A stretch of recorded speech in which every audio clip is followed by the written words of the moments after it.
Inside the facilities of Lockheed Martin, manufacturing does not begin with machines. It begins with intent.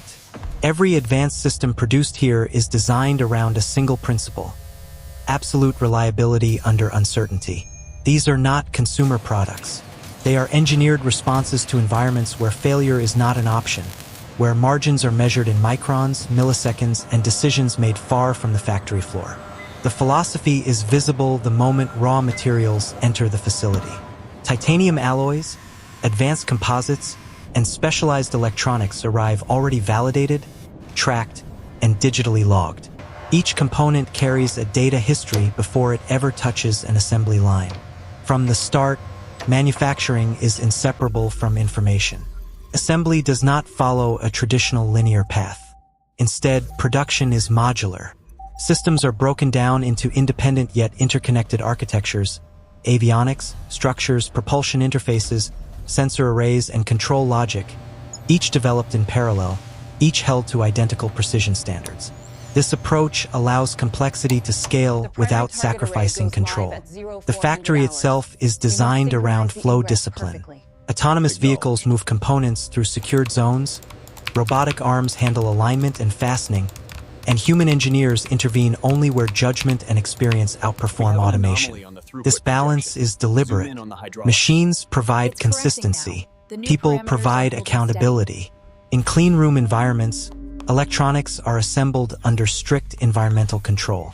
Temperature, humidity, and airborne particles are regulated continuously. Circuit boards are populated by automated systems capable of placing components smaller than a grain of sand, followed by manual inspection under magnification. Every solder joint, every connection, is verified against digital models created long before physical production began. Structural assembly takes place in reinforced bays. Here, large-scale components are joined using laser-guided alignment systems. Robotic welding arms operate with repeatable precision, while composite structures are formed using automated fiber placement machines that lay material layer by layer, following paths defined by simulation rather than intuition. Stealth is not added at the end. It is engineered into geometry, materials, and surface treatments from the beginning. Coatings are applied under controlled lighting and cured in specialized environments. Surface irregularities invisible to the human eye are detected by scanning systems designed to identify even microscopic deviations. Throughout the facility, quality assurance is not a separate department. It is embedded at every stage. AI-driven vision systems inspect components in real time. Torque tools record every fastening event. Sensors monitor alignment, pressure, and temperature as assemblies come together. If a parameter drifts, the system pauses automatically. Nothing advances unchecked. What emerges from this process is not a finished product, but a fully documented system. Every decision, every adjustment, every tolerance is recorded. The physical object and its digital twin evolve together, inseparable. By the time assembly is complete, the system has already been evaluated thousands of times, virtually. But simulation is only preparation. What happens next determines whether engineering theory survives reality. Testing does not validate assumptions, it challenges them, and that phase begins next. If you found this breakdown valuable, make sure to like the video. Once assembly is complete, the system leaves the controlled order of manufacturing and enters a different environment entirely. This phase exists for one reason: to prove that the system can survive conditions far harsher than anything encountered inside the factory. Testing begins by removing certainty. The first step is environmental stress. Systems are placed inside chambers that recreate extremes of temperature, pressure, vibration, and electromagnetic exposure. These conditions are not applied gently. They are cycled repeatedly, sometimes for weeks, forcing materials and components to expand, contract, and degrade in ways that reveal hidden weaknesses. Vibration testing simulates launch forces, high-speed flight, and sustained operational stress. Hydraulic platforms shake assemblies across multiple axes while sensors record microscopic structural responses. Accelerometers, strain gauges, and displacement sensors feed live data to monitoring systems that compare real behavior against predicted models. Even the smallest deviation is flagged. Thermal testing follows. Systems are exposed to rapid temperature shifts, hot to cold, cold to hot, without warning. Electronics are powered during these cycles to ensure performance does not degrade when thermal stress and operational load overlap. Cooling systems are pushed beyond nominal conditions to confirm stability under worst-case scenarios. Electromagnetic testing takes place inside shielded environments. Radar systems, communication hardware, and control electronics are subjected to interference designed to overwhelm unprotected designs. The goal is not merely resistance, but resilience. Continued operation without data corruption or signal loss. Software validation runs in parallel. Control algorithms, autonomy logic, and fault management systems are tested using simulated failures. Engineers intentionally break subsystems to observe how the system responds. Redundancies are triggered. Failover paths are evaluated.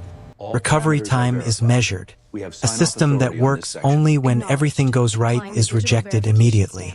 High-speed cameras capture structural responses invisible to the human eye. Thermal imaging reveals heat patterns across active components. Acoustic chambers bombard systems with extreme sound pressure profiles. Every test produces data. Every data point becomes part of the system's permanent record. Certification is not a single event. It is a sequence of approvals tied to measurable thresholds. Military standards, safety requirements, and mission-specific criteria must all be met, often simultaneously. Independent verification teams review results, cross-check logs, and audit digital records. Documentation is as critical as performance.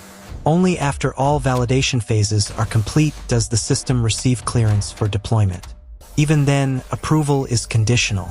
The system remains connected to its digital twin, which continues to evolve as operational data is collected later in the field.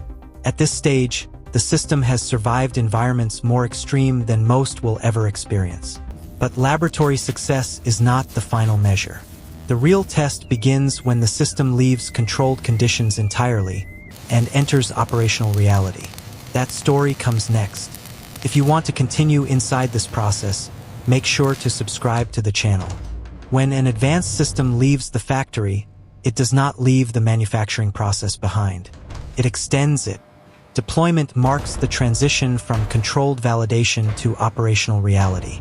Systems enter environments defined by unpredictability, weather, terrain, adversarial interference, and human decision-making under pressure. This is where engineering assumptions are no longer theoretical. They are tested continuously. From the moment a system becomes operational, it begins transmitting data. Performance metrics, system health indicators, environmental loads, and usage patterns are collected in real time. Secure communication channels feed this information back to analysis centers, where engineers monitor behavior against baseline models created during development. This feedback is not passive. It actively shapes the system's future. Digital twins update continuously, reflecting real-world conditions rather than simulated ones. If a component experiences stress patterns different from those predicted, the model adjusts. If a subsystem consistently operates near a performance boundary, design teams are notified. Manufacturing, testing, and operations remain linked through data, long after initial delivery. Maintenance strategies are driven by prediction, not reaction. AI-assisted analytics identify early indicators of wear or degradation before failures occur. Service intervals are adjusted dynamically based on actual usage rather than fixed schedules. In many cases, software updates extend system capabilities without physical modification, pushing performance forward while hardware remains unchanged. Operational feedback also influences next-generation designs. Lessons learned from deployed systems feed directly into research and development pipelines. Materials are refined. Architectures are rebalanced. Redundancies are optimized. What begins as field data becomes design input for systems still years away from production. This cycle creates continuity. No system exists in isolation. Each one is part of an evolving ecosystem where every deployment improves the next. Future facilities are being built around this principle. Manufacturing lines are designed to adapt faster. Automation learns from operational data. Prototypes move from concept to validation in compressed timeframes. Sustainability, scalability, and cybersecurity are treated as core engineering requirements, not add-ons. The result is not just advanced hardware, but an adaptive capability. Systems that grow smarter, more resilient, and more efficient over time. This is how long-term engineering advantage is built. Not through single breakthroughs, but through disciplined iteration across decades. From raw materials to real-world missions, the process never truly ends. If this deep dive changed how you see advanced manufacturing and defense systems, leave a comment with your thoughts below.